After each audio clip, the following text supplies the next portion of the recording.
Sandro Di Bernardi est notre invité ce soir, président de la start-up Mobiwoom et chargé du développement numérique à la Fédération des commerçants de Metz. Et vous avez lancé une souscription sur Internet pour financer un projet équiper entièrement la ville de Metz en Wi-Fi. Est-ce que ce projet affirme du coup que Metz, tout simplement, est mal équipée en termes de connexion Wi-Fi ? Elle est en retard, ça c'est sûr. Ouais. Par rapport à d'autres métropoles de même taille, le projet a été mis sur la table justement parce qu'on était en sous-effectif de ce côté-là. Alors c'est une initiative privée, je le précise, de votre part, de la part de votre start-up, on l'a dit, Mobiwoom. Mais n'est-ce pas, a priori, une compétence de la ville de Metz que de gérer ce genre de soucis-là ?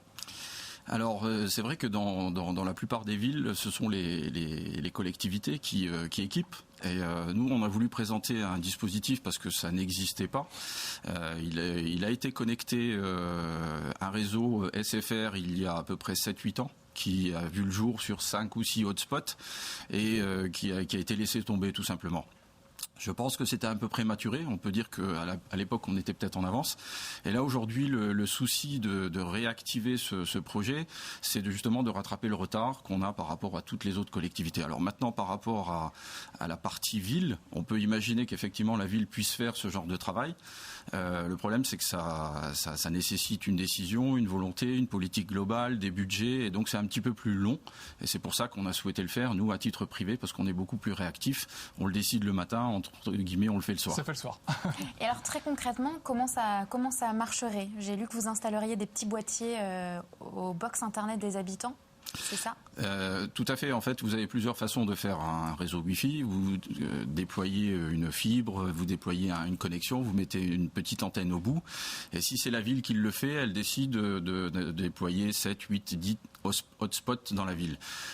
L'attractivité du centre-ville étant un sujet assez complexe aujourd'hui, on a voulu étendre le réseau de façon plus avec un maillage beaucoup plus complexe et beaucoup plus large. Et donc, on se sert d'un réseau qui existe. Donc, les commerçants vont mettre à disposition leur ADSL, leur fibre, et on va rajouter un petit boîtier qui va donner un petit réseau de 30 à 40 mètres de circonférence autour, ce qui fait que si vous maillez correctement toute une ville, vous allez sauter de hotspot en hotspot sans vous en rendre compte, vous allez être connecté dans toute la ville. Donc c'est une façon beaucoup plus simple, moins coûteuse de déployer le Wi-Fi dans le centre-ville. L'accès sera gratuit naturellement. L'accès est gratuit, tout à fait. Le modèle économique, en fait, parce que quand on dit gratuit, tout n'est pas forcément toujours gratuit, mais pour le consommateur, ça sera gratuit.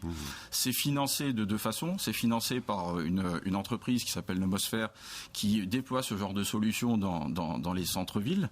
Et son modèle économique, c'est de vous afficher un petit bandeau publicitaire une fois. Par contre, le gros intérêt, c'est que le consommateur, le visiteur, sera une fois connecté, gratuit sur tout l'ensemble de la ville et du maillage. J'ai du mal à me rendre compte quand même en quoi ça va développer l'attraction touristique, puisque c'est un des objectifs premiers. Je me dis qu'en allant chercher mon pain, par exemple, à la boulangerie, à quoi ça va me servir d'être connecté directement au Wi-Fi ? Alors le premier des objectifs, c'est de répondre, vous le savez que Metz a une démarche d'attraction touristique.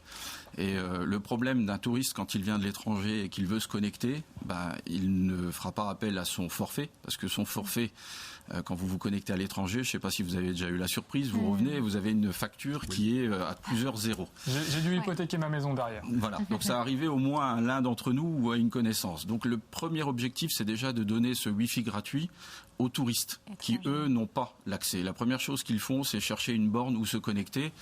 Aujourd'hui, vous faites plusieurs choses avec les réseaux. Vous publiez des choses, vous publiez des selfies, vous contactez vos proches, mais vous pouvez téléphoner aussi gratuitement. Donc aujourd'hui, donner un Wi-Fi gratuit, c'est aussi permettre de téléphoner et de rester communicant et de pouvoir aussi faire des vidéos. Et pour ta boulangère, peut-être, ça te permettra de la payer avec ton... c'est une évolution qui pourrait arriver dans les prochaines années. Il faut de la Wi-Fi pour ça aussi. Donc, c'est très intéressant. C'est aujourd'hui, si vous prenez des exemples qui sont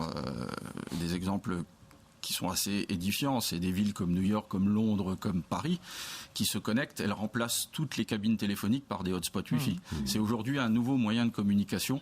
Alors effectivement, la boulangère, on peut se poser la question de savoir si elle a un intérêt ou pas, mais si vous apportez 10 ou 15% de trafic en plus dans la ville, je pense que les gens iront chercher leur baguette aussi. Ça sera que du bonus, et d'ailleurs je pourrais peut-être faire un petit selfie avec ma boulangère, au passage c'est toujours ça de gagner et le mettre sur un réseau social derrière. Tout à fait. Vous avez mis en place une plateforme sur Kickstarter. L'objectif, c'était de récolter, je crois, 20 000 € avant le 23 mai. Vous avez récolté déjà plus de 8 000 €, 9 000 € quasiment. C'est ça, à peu près de 50%. C'est énorme. Il faut savoir que sur les plateformes de crowdfunding, donc de financement participatif, ce qui se passe, c'est qu'il y a un premier flux pendant à peu près une semaine, donc ce qui fait qu'on a récolté pratiquement la moitié pendant quelques jours. Vous avez une baisse, parce que les gens attendent la fin pour savoir si on va réussir ou pas notre projet, notre pari. Et c'est à la fin que se redéclenchent les derniers participants.